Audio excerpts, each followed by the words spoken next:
Let's talk about King Solomon. You hear the name, and you immediately think of mind-blowing wisdom, right? And of course, the glorious temple in Jerusalem. I mean, his story reads like one spectacular success after another.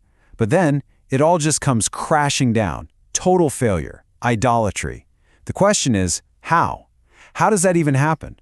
Well, that's the puzzle we're going to try and solve today. And that's really the heart of the mystery, isn't it? If you just read the story straight through, it's like a highlight reel of greatness. Until, bam, in the final chapter, we're told he's worshiping other gods. The turn is so sudden, so sharp, it feels like it comes completely out of left field. You'd absolutely say, whoa, I did not see that coming. So that's our big question here. How did the wisest man in the world end up as an idolater? I mean, was it just a sudden collapse when he got old? Or was there something else going on? A slow, gradual decline that was happening the whole time, hidden right there in plain sight. That's the case we're going to investigate. Now, to crack this ancient code, we're going to need a pretty specific key, and you're not going to believe where our source material suggests we find it. The key to understanding this nearly 3,000-year-old story? Yep, you heard me right. The movie The Sixth Sense. Now, if you've seen it, you know that massive twist at the end changes everything. It forces you to rewatch the entire film in your head, and suddenly every scene, every line of dialogue means something different. We're going to do that exact same thing with the story of Solomon. There's actually a fancy term for this, retroactive reevaluation.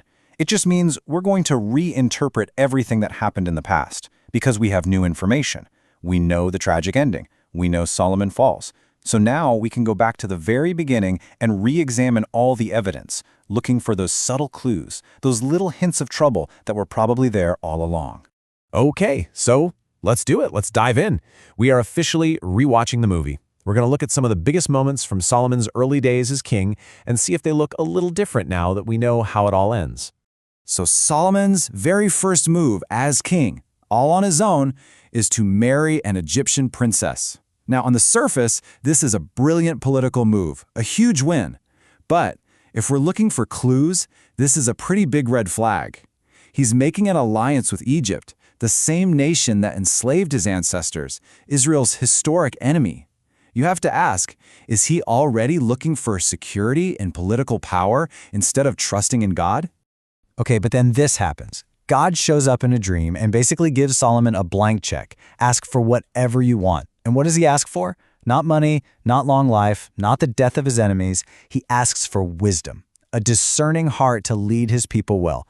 I mean, come on, that is an incredibly noble and selfless request. It's really hard to see him as anything but a great king right here. Now here's where it gets really interesting. God is so impressed with Solomon's request that he doesn't just give him wisdom. He also throws in all the things he didn't ask for. Incredible wealth and honor. These are blessings, straight from God.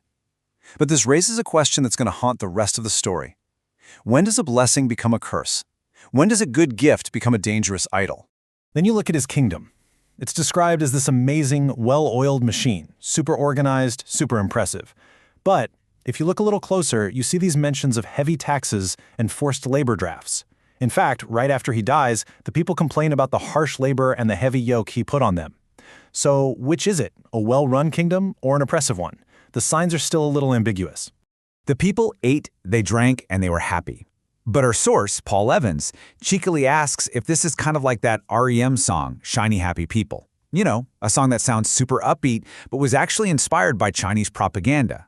So was the official report just a bit of spin, covering up a darker reality? Especially when you see the insane amount of food and resources his own court was consuming every single day.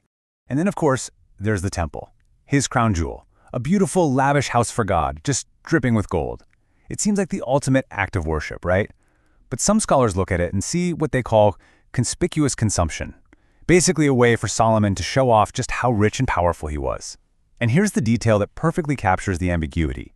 It took him 7 years to build God's house, but 13 years to build his own. So far, you see, everything's been a little murky. You could argue it either way. But now our investigation gets to the climax. We're about to uncover an ancient law that's basically the smoking gun.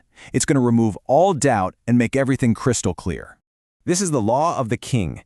It comes from the book of Deuteronomy, written hundreds of years before Solomon was even born. And it lays out 3 really simple, really clear rules for any future king of Israel. Think of it like a checklist. Number 1, don't get yourself a bunch of horses. Number 2, don't take a bunch of wives. And number 3, don't hoard huge amounts of silver and gold. Simple enough, right? Okay, so did Solomon follow the rules? Let's check the list. First up, gold. The law says don't accumulate large amounts. The Bible tells us Solomon received 666 talents of gold every single year. Now that number might ring some other bells for us today, but in this context, it's just meant to be a staggering, almost unbelievable amount of wealth. That is a clear, massive violation of rule number 3. Check. All right, what about the horses? The law said not to acquire a bunch of them, especially from Egypt, because horses were weapons of war. It was a sign that you were trusting in your own military might, not in God. So what did Solomon do? He acquired 12,000 horses. He built special chariot cities just for them. And where did he impart them from? You guessed it, Egypt. That is a direct violation of rule number 1. Check. And finally, wives. The law warned that taking many wives would turn the king's heart away from God. Solomon had 700 wives and 300 concubines. That's 1,000 women. And what does the text explicitly say happened? His wives led him astray. That's violation number 2. The checklist is complete. And just like that, the mystery is solved. The ambiguity is gone.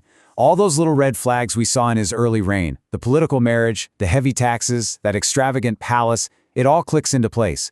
When you read his story through the lens of this ancient law, his actions aren't just questionable anymore. They are explicitly forbidden. His downfall wasn't sudden at all. It was a gradual slide built on a series of choices that broke every single rule in the book. So, why does this ancient story matter to us right now? Because the very things that brought down the world's wisest king are the exact same temptations we all face. Solomon's story is a powerful, timeless warning about the subtle power of the idols that are all around us today. When you really boil it all down, Solomon gave in to what our source calls the unholy trinity of classic idols. Money, represented by all that gold. Power, symbolized by his horses and his military might. And sex, and his 1,000 wives and concubines. Think about it. Money, power, and sex. These are the exact same forces that are competing for the throne of our own hearts today. And this is the question Solomon's life just forces us to ask ourselves. Remember, God gave him riches and honor as a blessing, but somewhere along the way, he crossed the line, and those blessings became idols that he started chasing for their own sake. So where is that line for us? When does a good thing become a God thing? It's so interesting, but Jesus himself actually uses Solomon as a cautionary tale. In the Sermon on the Mount, when he's teaching people not to worry and to trust God instead of money, he points to a simple flower in a field, and he says that not even Solomon in all his splendor was dressed as beautifully as one of these. It's such a powerful statement that God's simple, everyday provision is way more glorious than humanity's greatest wealth. And that brings us to our final thought. The Queen of Sheba traveled to the ends of the known world just to hear Solomon's wisdom. But later, Jesus stands up and says, "One greater than Solomon is here." The story of the wisest king who fell becomes this stark backdrop for a new king who would not. And it leaves us with a pretty provocative question to chew on. If even Solomon fell, then who, or what, is truly sitting on the throne of our lives?